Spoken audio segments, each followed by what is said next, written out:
Hello, everyone, and welcome back to Invitation to Puzzles, where today we have a PhoenixAki killer fog puzzle. The killer just requires us to make the sum of each of these cages correct. So the sum of these two is 3, the sum of these two is 12, and so on. Normally, we also have the rule that may or may not be relevant here that digits cannot repeat within cages. But the fog will reveal itself as we proceed through the puzzle. So we can look forward to that. Okay, so let's start with the fact that these two digits sum to 3, so they're 1 and 2. And therefore, the 7 cage is now 3 and 4, because I need these to add up to 7, but I can't use 1, 6, or 2, 5. And now these are 5, 6, which makes these up here 7, 8, 9, which is really interesting for this digit, because this 15 cage, you learn this if you do enough of these. There's only 2 ways to make 15 and 2, which are 6, 9, and 7, 8. But this digit can't be a 7, 8, or 9. And so therefore this digit is a 6, which makes that a 9. Which makes these a 7, 8, which makes that a 6 and that a 9.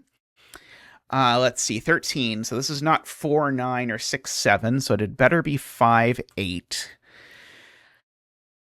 Let's see. This is also 3, 4, by the way, because it also sees that 1, 2. So this is not 3, 9, or 4, 8. This is now 5, 7. And so now... Oh, can there be a 5 in the 28 cage? By the way, there's a killer calculator you can always turn on if you want. If you ever want to know this type of question, if you go under advanced in the settings, the first option is killer calculator. It will make it so that when I go to ask myself, can there be a 5 in this 28 cage? I will see that the answer is yes. One of the options is 5, 6, 8, 9. You can see it popping up over by the rules over here.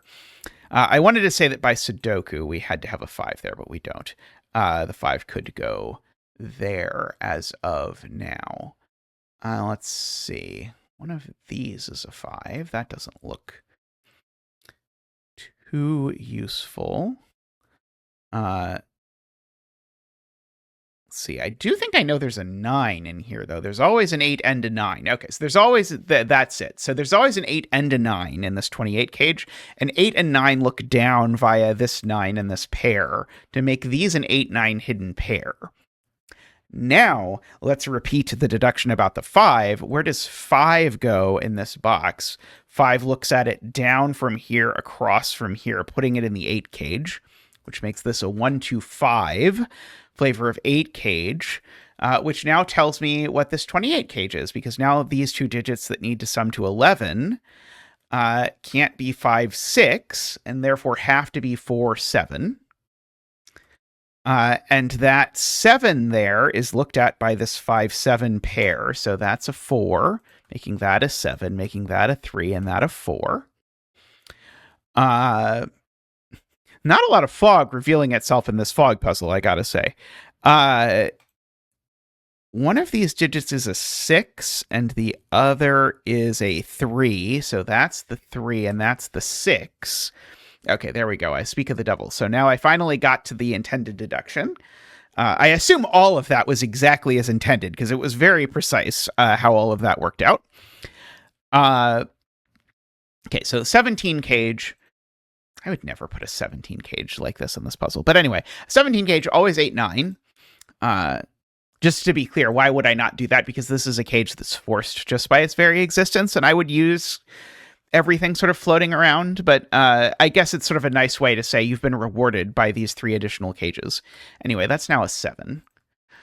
Let's see, this 9 is not 4, 5, or 3, 6, or 2, 7, so this 9 is a 1, 8, which looks over here and gives me that 9 and that 8. Let's see, we've got an 8 looking backwards across here. We've got a 7... looking across over here. 3 peeking in there. What's left in this column? It looks like a 1 and a 2 is what is left in this column. Let's see. This puzzle's great, by the way. I'm really enjoying this one. Okay, so these are just a pair. Let's see. We've got the 1, 2, 3, 4. So we need a 5 and a 6. And that's the 6 and that's the 5. Which gives me an 8 and a 5.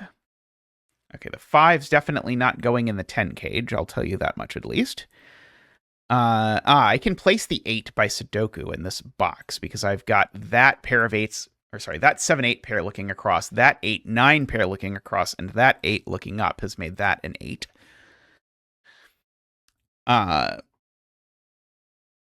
Let's see. I really should set a fog puzzle sometime. It's something I often think of and then never do.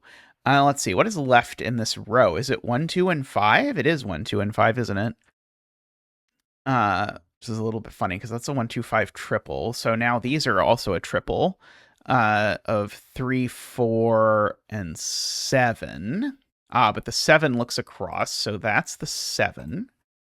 Which is now in a cage that adds to 8. I wonder how many additional cells are in this cage. Just kidding. That one's got to be a 1. So that's a 2 and a 1. Let's see. That's a 2, 5 pair. So we're going to need a 3, 4, and a 6 to go here. It's funny that this 10 cage popped up. That suggests to me that I missed something with this 10 cage because I've gotten more cages since the 10 cage popped up, and I never actually filled in the 10 cage. And I certainly knew it was going to be 2, 8 or 3, 7. And so that's not the 3, so that's not the 7. That's not the 2, so that's not the 8. And I guess that's also not the 8 because that's a 1, 8 pair. Still don't really see whatever I was supposed to see out of that. 10 cage has definitely got a 1 in it. I know because of weird facts that I know about 3-cell 10 sums that humans are not meant to know. Let's see. These are 2 and 5. I didn't notice that this 2, 5 pair looks across here and makes that a 1 and a 2. So now this triple consists of 1, 3, and 4, looks like. Let's see. The 8 is placed in this box, I see, because you're not putting an 8 in a 10 cage with 2 more digits. You'd get to at least 11. So that seems to be, this 10 cage seems to be here to place that 8, which gives me that 9 and that 8. Which now seems to place this 9 here for similar reasons. That definitely isn't a 9. Let's see. These seem to be 1 and 2, which gives me a 1, 2, 5 triple looking across the row at this cell, which makes that a 7 and a 3. This is not a 3. That's not a 3 either. Let's see. This is either 3, 7 or 4, 6. I don't think I secretly know which one it is.